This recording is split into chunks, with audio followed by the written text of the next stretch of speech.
বিয়েতে মেয়ের বাড়িতে বরযাত্রী নিয়ে গেলাম 246 জন। মেয়ের বাবা আড়ালে ডেকে বললেন, বাবা তোমাদের না 100 বরযাত্রী আনার কথা ছিল? বললাম, বাবা আমি পরিবারের ছোট ছেলে, সবার শখ বিয়েতে আসবে, কি করে না বলি বলুন তো? সে না হয় ঠিক আছে, আগে থেকে বললে ভালো হতো। এখন ওদেরকে একটু বলে দাও, খাবারে সামান্য দেরি হবে, সবার আয়োজন করে একসাথে খেতে দেব। বাবা আপনি টেনশন করবেন না, আমি বলে দেব।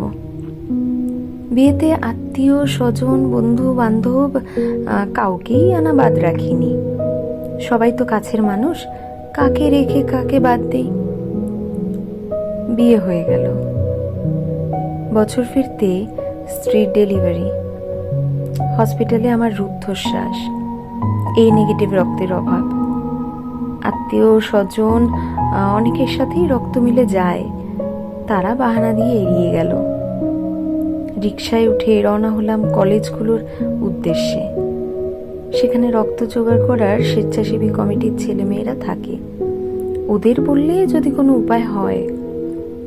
আমার ছটফটানি দেখে রিকশাওয়ালা মামা বললেন, মামা এত ঘাবড়াইছেন কেন, কার কি হয়েছে?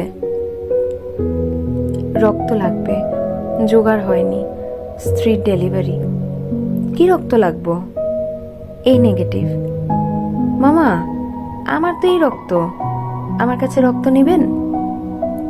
শেষমেশ রিকশাওয়ালা মামার রক্ত দিয়েই স্ত্রীর ডেলিভারি হলো। মাথায় হাত রেখে দীর্ঘশ্বাস ফেলে ভাবলাম, বিয়ে দিয়ে গোষ্ঠীবদ্ধ হয়ে কাদের নিয়ে খাওয়ালাম, কাদের আপন ভাবতাম। এই বিপদের দিনে আমি একা, কেউ নাই।